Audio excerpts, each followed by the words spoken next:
नाज़रीन आदाब, एक बार फिर आपका उर्दू गज़ल दरबार में इस्तकबाल है।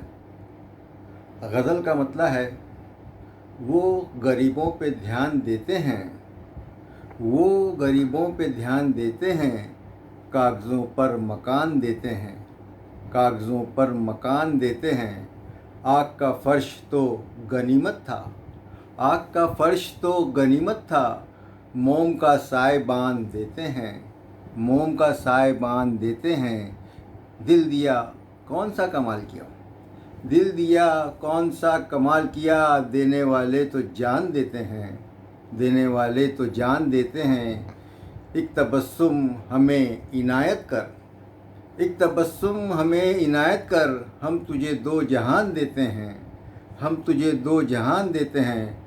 ज़िंदगी भीड़ है सवालों की, ज़िंदगी भीड़ है सवालों की, रात दिन इम्तिहान देते हैं, रात दिन इम्तिहान देते हैं। हम तो फ़ारूक हैं घना बरगद, हम तो फ़ारूक हैं घना बरगद, छाँव सबको समान देते हैं, छाँव सबको समान देते हैं।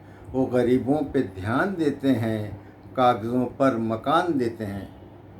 नाज़रीन, उम्मीद है आपको मेरी गज़ल पसंद आई होगी। आपसे गुजारिश है कि मेरे यूट्यूब चैनल उर्दू गज़ल दरबार को सब्सक्राइब करें, मेरे वीडियो को शेयर करें, लाइक करें और अगर हो सके तो अपने कमेंट्स भी दें। आपकी राय का इंतज़ार रहेगा।